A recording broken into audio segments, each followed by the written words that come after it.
Hello, welcome to Vineyard Church Cardiff. I do hope that you enjoy our online service. Today we're going to have some notices, we're going to have a talk and there's an interview as part of that talk, and then we are going to have some worship at the end.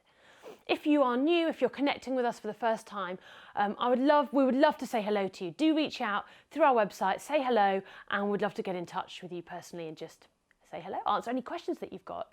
If you've got any questions about faith, about who Jesus is, we are about to start our next Alpha course in a few weeks' time. That's going to run on Monday evenings over Zoom, and we would love to highlight that to you if that is you. And it's a really great place to ask those questions, to be with other people on that same journey as you explore what it looks like to have faith in Jesus. I would love just to highlight a few quick things to you before we go over to our talk today. The first thing is we are, in a few weeks' time, we are joining with churches across the UK to pray. It's an event called Bow Down. We've done it in the past where we've all met together in the Cardiff city centre. This year it's all online, and as I said, we are joining on a Zoom call with churches all across the UK. It's going to be a Friday night, the 14th of May. It's happening at sunset at 9 p.m. And to be part of that, you just need to go to the Bow Down website. The link will be in the description, and you can just register your interest and be part of that. We would love for us as a whole church to engage with that evening and to pray for this nation with churches from all across the UK. At the moment, we are currently in a series called Advancing the Kingdom. And this is part of our Live Like Jesus discipleship series, where we are looking at what it means to be a disciple of Jesus. And as we look at discipleship and we think about that discipleship is doing what Jesus did, then it becomes clear that the kingdom was what Jesus did, that Jesus' mission was to advance the kingdom, and that he is inviting us as his disciples to partner with him and do the same, to do likewise, to advance his kingdom. We've been thinking about that for these past few weeks, and I'm so excited today to launch our Kingdom Try Challenge. Sounds very exciting. This is going to involve three things that I'd love just to highlight to you. We're going to send you an email tomorrow with all the links for you to sign up and get involved. But this is what it's going to involve. It's going to run throughout May, and you can do the following. Firstly, you can sign up to receive a daily text from us with a Kingdom Challenge on it. Something like, ask the Lord to give you someone to pray for today, or pray for an opportunity to share your faith in whatever environment you're in today, or something like that. You'll get a daily challenge for you to then kind of pray and seek before the Lord and then see what happens. So that's the first thing. Secondly, you can engage with our social media campaign, Try Tuesdays, where we're going to share an image or an idea for you to share across your social media platforms. And that's designed to encourage discussions about your faith on social media. And then the third thing is share your stories.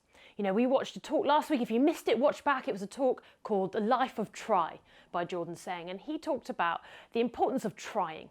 And that we should celebrate as a community both our successes and our failures. And we want to, as a community, as we gear up to purposefully advance the kingdom, we want to share stories of all that the Lord does among us, both the times when it really worked and the times when it didn't work so great. We want to be a tribe of try, was what he called it, and share those stories. So they're the three things that we're inviting you to do. And we would love to invite you to kind of get on board and join this. The reality is we can talk a lot about advancing the kingdom and what that looks like, but without actually really doing it as fully as we intend to. So this is an opportunity for us all to opt in, pick up this challenge, and really purposefully and intentionally throughout the month of May to go for it. We are excited as a community what the Lord wants to do in us and through us as a community as we think about what it means to advance his kingdom. Would love you to join in. As said, you will receive an email tomorrow with all the links of how you can be part of that and all the more information. If you don't currently receive our emails, that is a good kind of nudge to sign up to our mailing list to make sure that you receive that. Fabulous. Okay, I am going to hand over to Paul now. This today is a talk of two Pauls. There's our Paul, our Pastor Paul, and he is interviewing a different Paul from Manchester Vineyard as we continue to look at what it means to advance the kingdom. Today, we are particularly looking at what it means to proclaim the kingdom message. Thank you. Hey, great to be with you today. If you've been with us over the last sort of 6 to 9 months, you'll know that as a church we've introduced sort of new language that isn't anything new for kind of a value system, but just a new way of saying it. And that really for us as a church, we're learning to live like Jesus and do what Jesus did. You know, when we read in the New Testament, we see Jesus time and time again releasing and inaugurating the kingdom when he's doing things like praying for the sick, proclaiming the kingdom, showing radical hospitality. And so that we as his disciples, or another way to put it, as his apprentices, as we do those things, we're doing what Jesus did and we're advancing the kingdom. And so we're in a preaching series right now called Advancing the Kingdom. We're in our 3rd week today, and we're looking at just a couple of different ways that we can do what Jesus did and that we can join him in advancing the kingdom here today in Cardiff, in South Wales, or wherever you are watching from.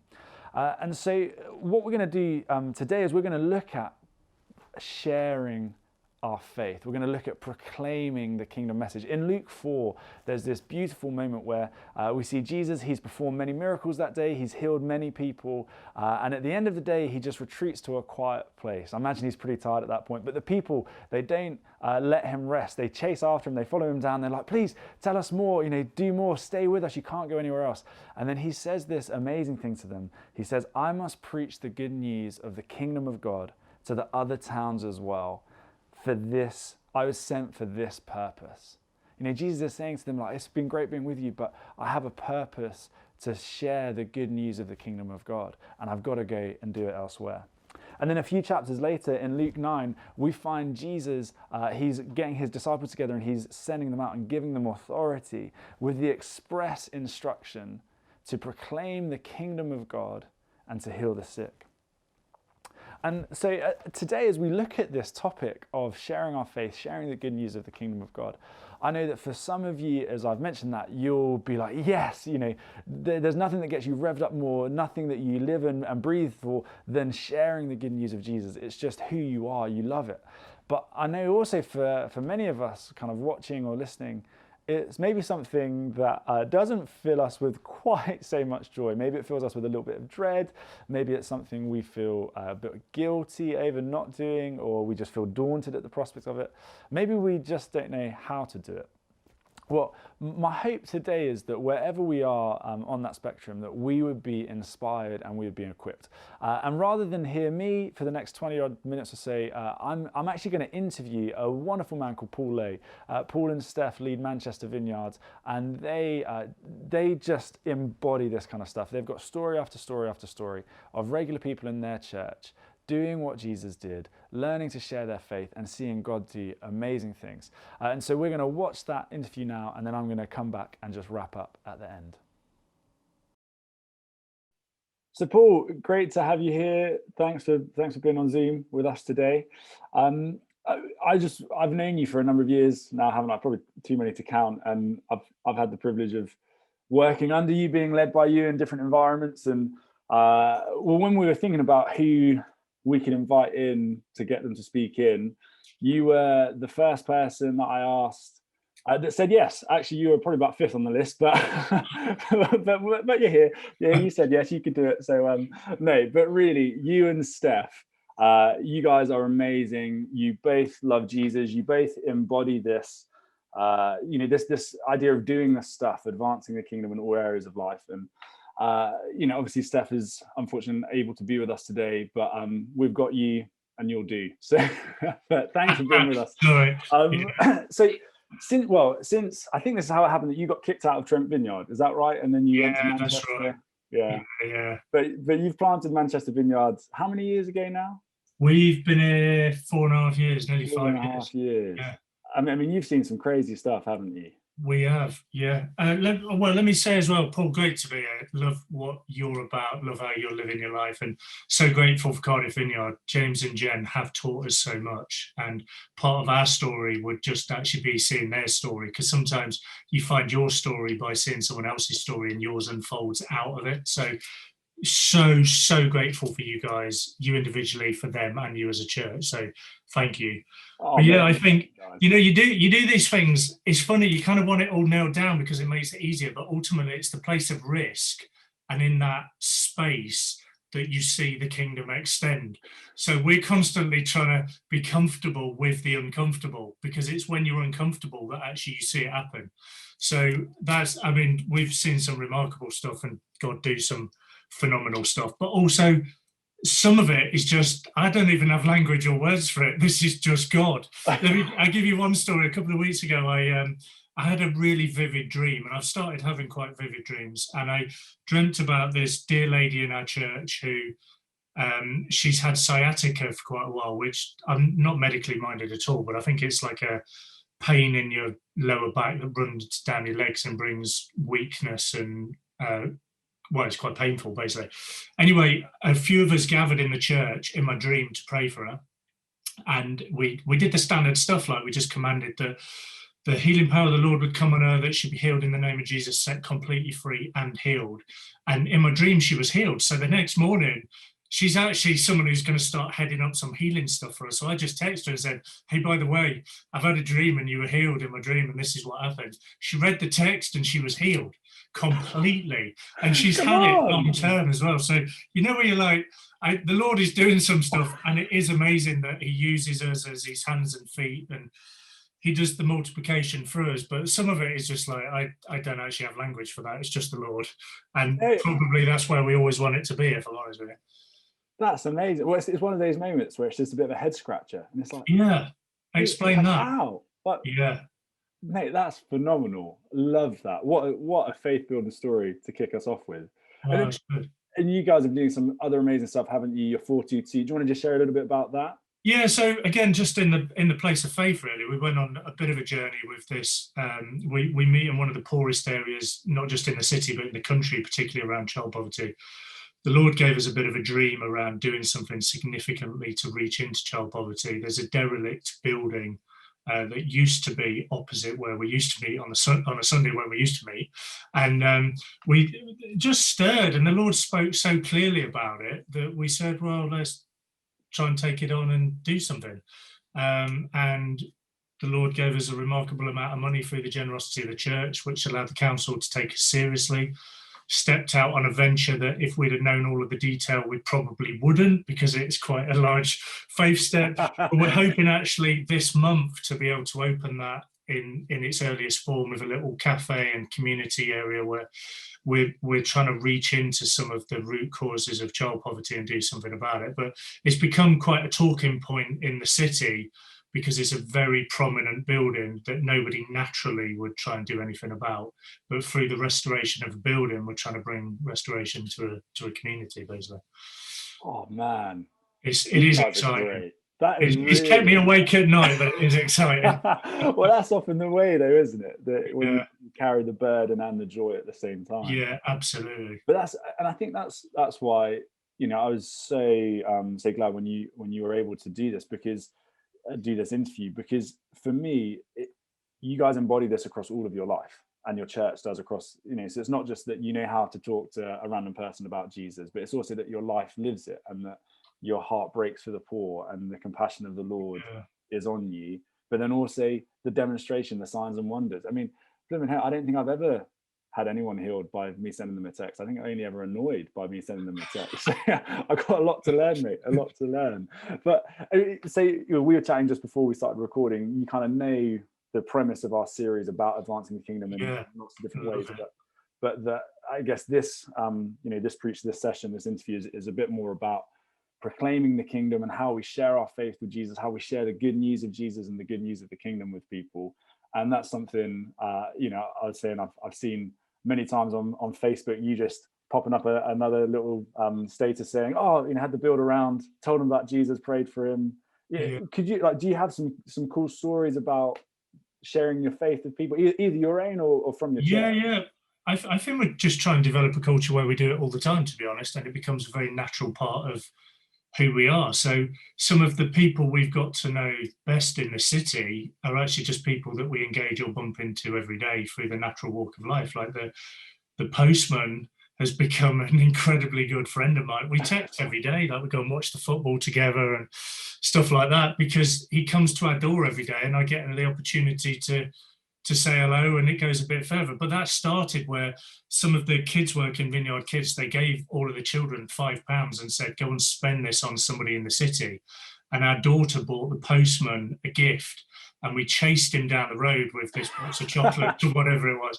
And that was, I don't know, 4 years ago now. And from that day, the conversation just starts more and more. Who are you? What are you about? Where you get to tell a bit of your story and listen to their story, and into that you just find natural ways to weave in God's story. And so now we very openly, he hasn't given his life to Jesus, but we chat very openly about Jesus, and I get the opportunity to pray with him and things like that, all from that moment of my daughter saying, I want to buy the postman something. And I think that's really how we've lived. Well, I hope we've always lived like that, but since we've ever been here, like our neighbours, when their birthdays are, key moments in their lives. There's a lady over the road, she must be in her mid-80s, where we just see her every day, throughout lockdown, as she's walking her dog, and we say hello, and that builds into a bit more. And then we found she needed some stuff that she wasn't able to carry, so we bought it for her. And then last night she actually came around with chocolates for the kids because she's so grateful. You just build those moments where you're able to invest in somebody's life on a very practical, normal level, but it opens the moment and the conversation to something slightly more. We had one with an old lady around the corner. She sadly lost her husband during the pandemic, and because we built a relationship with her, we were going out buying her, getting her medicine and stuff like that when she couldn't go out, sent her flowers, and were there with her when her husband died. But last week, me and my daughter were doing the Couch to 5K, and we were just running past her house, and she'd left her keys in the door at night. So like 9:30 at night, we knock on the door. I'm like, you've left your keys in the door. Literally, she's in tears. And then you get the moment to speak in slightly more than you normally would of who you are, what you're about, and a bit of the story of the kingdom. So I think we've always just sought to very normally and naturally find ways into relating to people that often it's when they have crisis or a moment of crisis, you just get the door slightly further open to share, to speak, to go a bit further with a truth that, you just cast the seed and see what the Lord does with it, really. So what would your tips be, or your advice be? Because that feels so helpful and so I guess doable when I hear you say that. But I know for myself, and I know for many people, sometimes it's quite easy to bottle it when that opportunity then presents itself. So you built a bit of relationship, and someone shared something that's like, oh, I could share about Jesus here, but I'm nervous. Maybe it's I don't know what to say, or I don't know the right way to bring it in. What would your advice be for people doing that and kind of taking that step and actually sharing Jesus in those moments? That's the fun moment, because I would say every time it's heart in your mouth, but it's that place of faith where the kingdom extends. So you look at it so many times with Jesus, with the disciples, it's as they give out the bread and the fish, he does it in their hands, but they still have to do it. It's as they hand out the jars of like ceremonial water that he turns it into the finest wine. They still have to do something. So I think it's that moment where you're like, oh my goodness me, is Jesus going to do something? Because if he's not, I'm going to look very daft. But if all it is looking daft, then I think I just need to get over myself. So I'm like constantly create the moment. So I'll turn up for my click and collect for the shopping, and I'd turn up with like a load of hot chocolates for them, like, Costa or whatever it is. Create the moment. Then when you get the moment, seize it. But that's where your faith is. And I think that's where you've got to step out and actually take the risk. But that's where the kingdom extends, because it's not our words, it's not our greatness, it's him. So there's nothing, we often talk about naturally supernatural. There's actually nothing natural about the supernatural. So I will do the natural bit as much as I can, and then I'm just going to rely on him to do the supernatural. If this was healing, I think we'd be way more relaxed about it. I can't heal anybody. I need him to do it, but I'm just going to pray for it because he told me to pray for it, and I'm going to believe for it because faith is a lightning conductor. So it's exactly the same with wanting to see people come to see Jesus. I'm like, I can't cause salvation to happen, but I can be faithful in creating a moment and sharing my faith. and then seeing what the Lord wants to do with it. So sometimes, you might feel a bit of a worry and it doesn't quite work out the way you want and you get caught up in your words. Actually, often they've been the moments where the Lord's really done something quite profound. So I don't know if that helps. I think the way I've often thought about this, I don't know if you've ever read, or you will have read it, and most people will be familiar with it, but Matthew 28 with the Great Commission, Jesus sends them out with power and authority.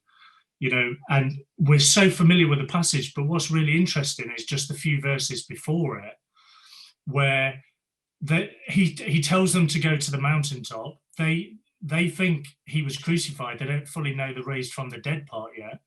They see the risen Jesus, and their response is to worship him. Then it says, but some of them doubted. He drew near. Then he commissions them with a great commission. So their response to the risen Jesus is to worship him. Some of them doubted. I think there's always times where some of us will have fears, insecurities, doubts. How's this going to work out? That's okay, but the Lord draws near to you in that moment from a place of worship. I don't know if that makes sense, but I guess what I'm trying to say is I've always kind of, if you're just sent out with power and authority, that's a bit daunting. If you're sent out as a response to revelation of the risen Jesus, if we're going out from a place of intimacy, from knowing him, loving him, and just in our humanness, longing for him to be lifted up and more known to the people around us, it's a different conversation, I think, because all I'm really trying to do is just reflect him because I've seen him. Does that make sense? Oh yeah, so much so. And I think that makes it makes it make a bit more sense, doesn't it? Because like you said, it's this overflow, it's this reaction, it's a response. You go, well, I've encountered the outrageous love of Jesus. Almost like I can't help but want you to encounter this too. And that, like you said, it doesn't mean that it doesn't feel scary in that moment, or that there's sometimes that, like you said, heart and mouth, or how's it going to come across? But actually, as we start to do it, we start to realize, well, but why would we not? Why would we not? Yeah. And I think it's remembering it's courage, not success. Like it's actually step out in faith, sow the seed, see what the Lord wants to do. Like the result, the reaping, that's really on him rather than us. So I think our focus and our priority has always been create the intentional access point for the kingdom to break in, create the environment. So a few encouragements, I guess, for you is I normally try and find people that are paid to talk to me, because it's going to be easier to try. So go and get your hair cut. They're not going to go anywhere. You've got a moment and a window of opportunity. Like go and get a taxi somewhere, because you know how long you've got. You're paying them to drive you. The conversation's on a plate. You've just got to work out then how you're going to stir it and weave it in. Yeah. There's a great, if you've got time, there's a really good book by Cole Medeiros called 42 Seconds. And I won't spoil the whole thing, but basically he says he worked it out for his life. His average conversation with a person he doesn't know is for 42 seconds. So how in that space of time are you going to hear their story and share your story in a way that's going to open the door for you to reveal the kingdom? And it's not that long. So you kind of refine your mechanism. We often share our story of our heart of compassion for this city, some of what we're doing around the building. And I was listening to Steph the other day. The first person we had back in the house was someone to cut her hair, and she's showing them the video of what we're doing with our compassion centre to allow her to share the gospel. And the first people we had back in gardens, once we were allowed to do that, were our neighbours, because everyone else knows Jesus, but actually our neighbours don't know Jesus. And it's just prioritising access points to the kingdom, really. And so have you guys intentionally ever sat down or kind of like thought through, how am I going to do that? Because it sounds like, was it Carl Medeiros, his book is kind of along that line. And like you're saying, almost like you refine and you get better at sharing your story. So is that something that you've done, or is it something that other people have done, where they're going, actually, I'm just going to take a bit of time to think, how would I share the gospel, or how would I share my story in 20 seconds? Yeah. I think we do it regularly, and we do it quite regularly as a church as well. Just try and get it down to the shortest version you can in a way that's going to make sense to the most people, that's going to stir them to want to know more. Because I look at a great example would be Jesus with the woman at the well. He asked her a question and he asked her to help him. So often we think we've got to bring something to someone else, but all he really did was say, can I have a drink? So I'm like, I sometimes I'm just trying to find ways to invite people into our story. Like, oh, I don't have an angle grinder. I don't have a hedge trimmer. Like, can I borrow one? Because you create the entry point that then you can share your faith. Because most people, I don't know, maybe you find it differently, but I would find you can't just say to the average person, hey, come to Alpha. It's like, Alpha, come to what? Sorry. I need to create 10 access points. I need to create 10 points prior to something like Alpha, where I've been able to relate to you in a very normal way, but then you're going to capture something of who I am and what I'm about, not me, but Jesus through me. So you're like, can I borrow your hedge trimmer? Can I borrow your angle grinder? Is often just the like, do you want to be part of the story? Like, can I be part of a conversation with you that maybe on the 5th point, the 6th point is going to give me the chance to share something a little bit more. So this lady who left her keys in the door, she said to me, are you guys like the kindest, most generous people in the city? And it's like, well no. but hold on, you've just given me a window of opportunity now to take a risk and say something more about who we are. And I've interacted with you maybe 20 times over the last year. And that's the first real opportunity I've got to seize it. Now, in my 42-second interaction, I need to sow another seed that's going to allow us another conversation. And sometimes that's just asking a question that then allows them to ask more questions. What I love about what you're sharing there, and say that moment with that lady in the keys there as well, is that I think sometimes I've heard this over the last 10 years when people are like, oh, I'm a relational evangelist, and really what they're meaning is, I don't actually tell people about Jesus. I'm just going to be someone's friend, and kind of through my life, I'll show them Jesus. And in that is a really good thing up to a point. But what I've often seen in people is it's actually kind of a cover for, but I don't really want to tell them about Jesus. I don't want to have that conversation. I don't want to take that step. So I'll just be their friend, and I'll take that kind of all the good stuff of what you're saying there, Paul, of like, we'll create those moments, we'll be intentional with people, we'll invite them into our lives, which is really good. But what I love about what you guys are doing is you're mixing that then with the decisions go, but I still want to tell you about Jesus. So my heart of compassion for you is that we'll just do life together. And I'm sure, you're talking about the placement earlier. Obviously, he sounds like he's a good friend now. You're not going to go to the football. Great friend. Yeah, we love the same thing as well. And so suddenly, like, you've built a friendship with someone. But what I love about what you guys are doing is you're going, okay, I'm going to do that and invite them into my life. Let them see they can trust me. Let them see Jesus in me. And then when the opportunity comes, I'm going to tell them about the hope and the life that I've found in Jesus. And I think that's often what is easy for us to miss. In my life, I find that easy to miss. I think, people I've chatted to, I can kind of resonate with that for them as well.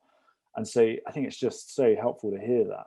What would be, I guess, like, hearing you talk about, garden visits, the hairdresser coming back in, what do you see as the opportunity that we've got coming out of this pandemic? It's shaken society, life looks different, but we as the church, like, we've still got this hope to share. What's the opportunity like now for us? I think the opportunity is unbelievable at the minute, if I'm honest, because I think people often respond to crisis moments. That's the moment you can get in. So like you were saying, often we build these long-standing relationships hoping that somehow they'll know. Well, how are they going to know unless we tell them?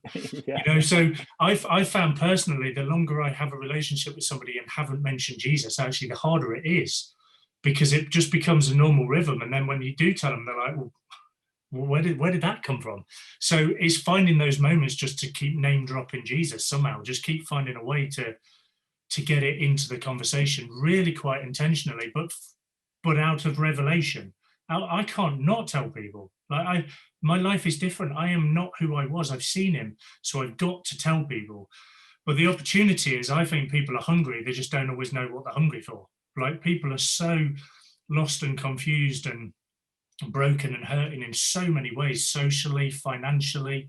But so we're inviting people into the story of what the Lord is doing and can do, particularly around partnerships and compassion. You know, it's like, gosh, the church is you're doing what? Well, of course we are. This is just the natural overflow of who we are. Even with some of the kids stuff we're doing, it's like bringing them back together, but in a way that they were never like that before. You know, it's like you've got an opportunity to do community and relationship in a remarkable way. Come and be part of this story. I think, is it in, it's somewhere in Hebrews, I think it is, Hebrews 5 or 6, it talks about that Jesus is the hope, and it's a strong and trustworthy anchor for our souls. I'm like, what is our opportunity at the moment? It's that Jesus is the strong and trustworthy anchor for our souls. And people, whether they know it or not, that's what they need. Something that isn't going anywhere and that we can build hope on and trust on. And really it's only found in Jesus. So it's almost, why would we not want to share that? Let's now find the opportunities and the creativity to get out there and do it. I don't know if that makes sense, but mate, that's really helpful. In closing, because we're kind of coming close to time now, do you have, I'm going to put you on the spot a little bit, like do you have an encouragement for us as a community that you'd want to share? Maybe it's in line with some of the stuff you've said, or a prophetic encouragement you would just want to give you a moment to. Yeah. Do you know, this sounds strange, but what I don't want to say is I'm so normal. I like, because it's like, if you have to say you're normal, then you're normal, but I'm just a normal guy. Like, I used to be in the fire service. The Lord called me out. I just said yes to him at each stage. Like, all I've really ever done is just say yes. Okay. Like, is that what you're saying? Okay. Yeah, I'm in. And I think we just say yes to Jesus. And so I've never seen myself, and I never would, as like an evangelist. You know, I can't not share Jesus, because my eyes have seen him. I'm not who I was, and I'm still not who I'm going to be, but I'm on a journey of being changed by him. And as a result, I want to tell anyone and everyone, but in a way that makes sense to them. So, you know, you become all things to all people. I'm just trying to find natural relationship with people where I can share the hope and the joy, the anchor for my soul that I have. And I would say, if that's a general encouragement, I just say, like, let's just go and do it. Wherever you are, find a way and an opportunity to create doors that will open to share Jesus. What I say over you guys as a church, I always think there's a ripple effect. You know, when you've got good leaders and you've got people who get it, there is a ripple of where that goes. And you may not realize as a church, but I think the leadership and the weight you carry over multiplication and like kingdom living extends way further than you would ever know. The amount of conversations I've had with people about a number of your leaders, or James and Jen, things they've said many years ago that have had a significant impact. I guess I would say to you guys, go again. Go over faith sharing. Go over kingdom impact.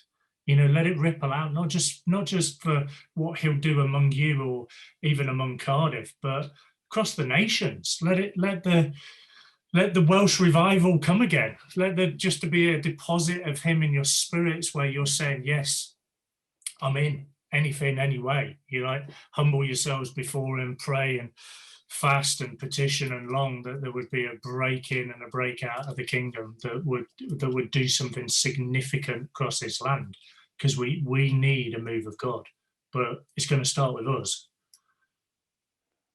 Amen. I don't know if that's helpful. Oh, it is. Amen to that. Let it come. Let it come.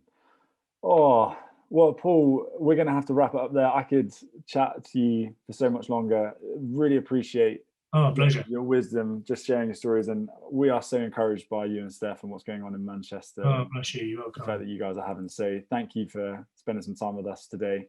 Bless you guys. Thank you.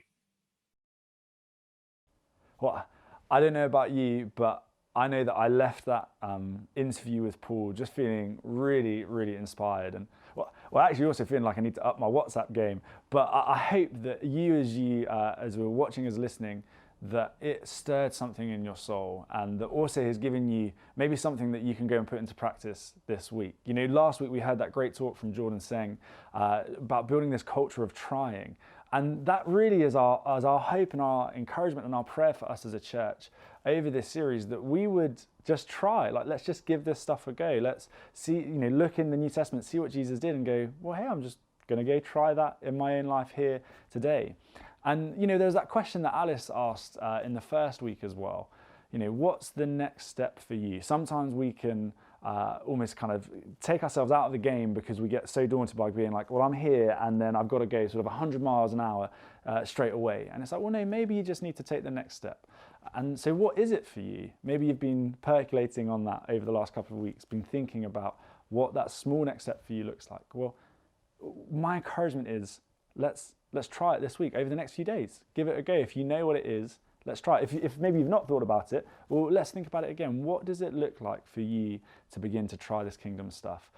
And then let's give it a go. And, Alice mentioned in the notices today, we've got the different ways that you can be involved over the coming weeks. One is sharing your stories on that stories wall on our website. Over the next few days, if you try stuff, we'd love to hear about it. We'd love to celebrate both the successes and the failures so that we can really build some momentum and build a culture of doing the kingdom stuff. So whether it's the stories wall, whether it's our social media Try Tuesdays, or whether it's signing up for those kingdom challenges, those prompts each day that you'll be texted, we would love for you to get really involved over the coming weeks as we try this stuff, as we learn to live like Jesus, as we do what he did, and as we see his kingdom come in Cardiff.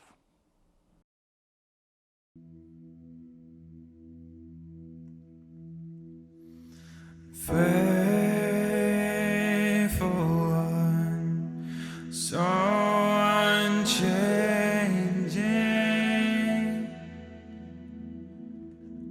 ageless one, you're my rock of peace, Lord of all, I depend on you.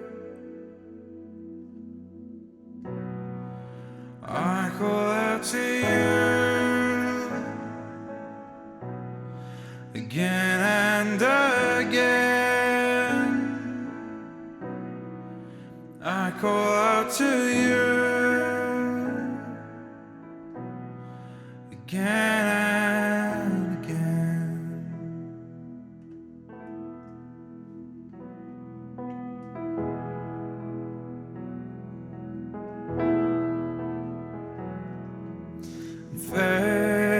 Faithful one, so unchanging,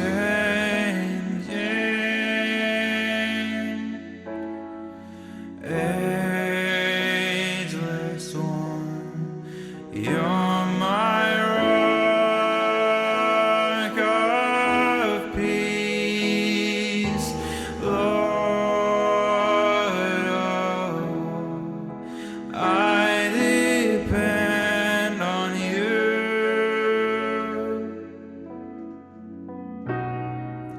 I call out to you again and again. I call out to you again and again.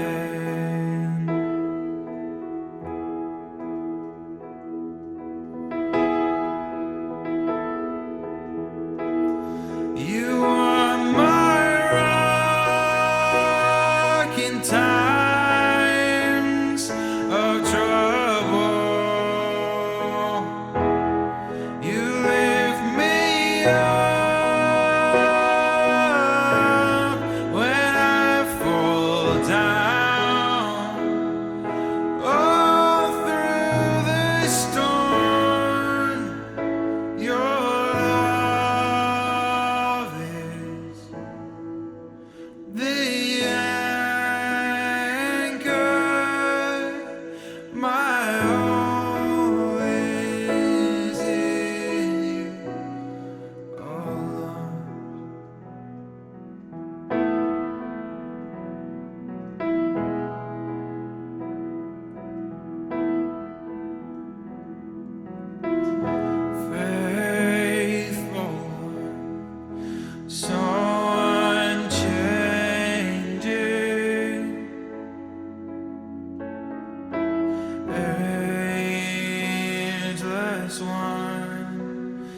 You're my rock, you're my rock of peace,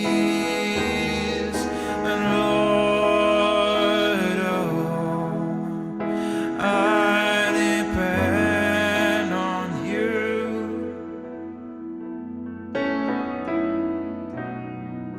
I call unto you again and again. I call out to you again and again.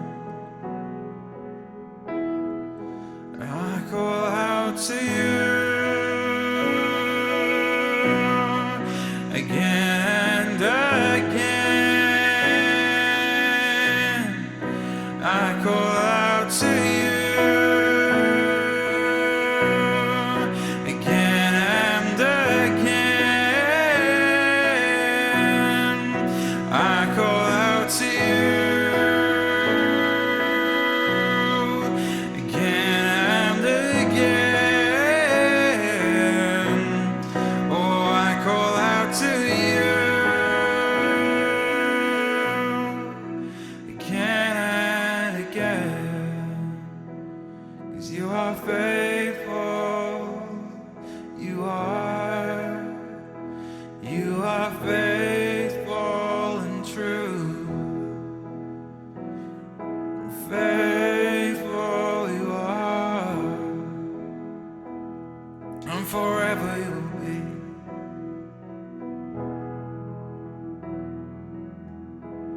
'Cause you are my rock in times of trouble. You lift me up when I fall down. All through the storm, your love is the anchor. My hope is in you, oh Lord.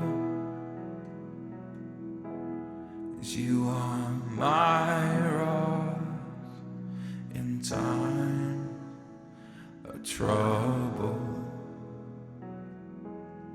You lift me up when I fall down.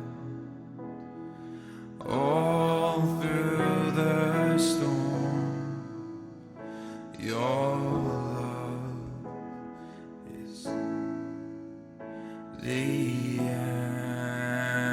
anchor, and my hope is in you, Lord.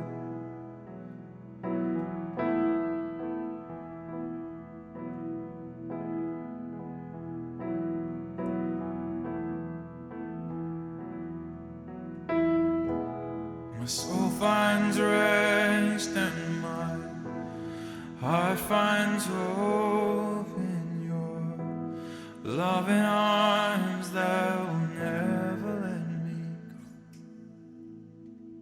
go. My soul finds rest and my heart finds hope in your loving arms that will never let me go. My soul finds rest in my heart finds hope in your loving arms that will never let me go. The soul finds rest and my heart finds hope in your loving arms that will never let me go. My soul finds rest and my heart finds hope in your loving arms that will never let me go. My soul finds rest and heart finds hope in your loving arms that will never, never let me go.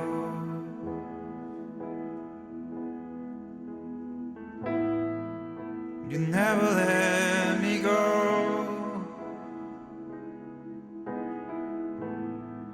You never let me go.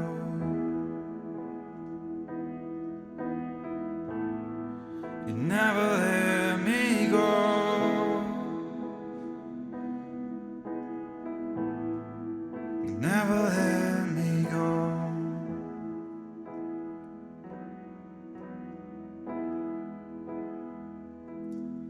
Through it all, my eyes are on you.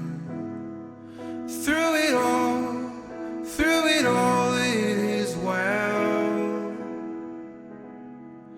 Through it all, my eyes are on you, and it is well.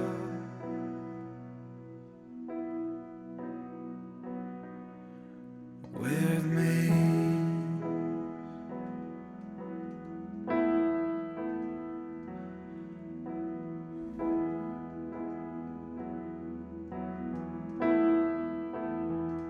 Oh, through it all, my eyes are on you.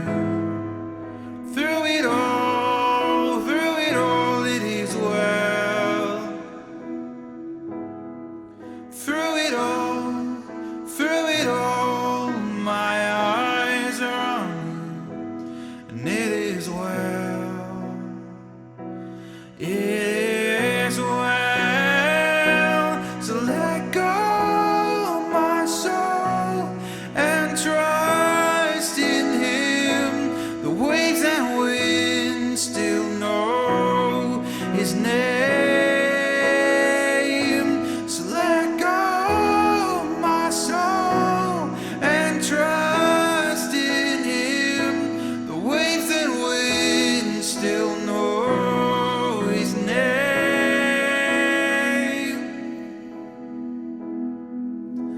And it is well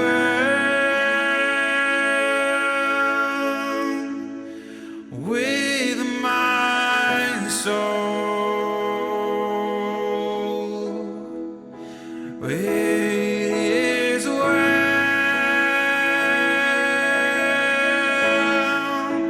with my soul,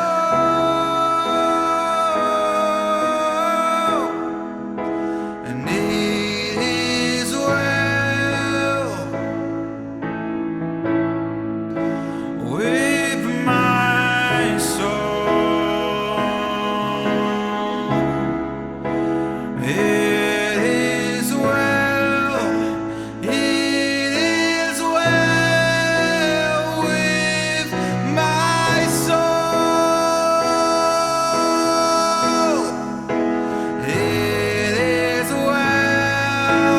It is well with my soul. And it is well with my soul. It is well with my soul.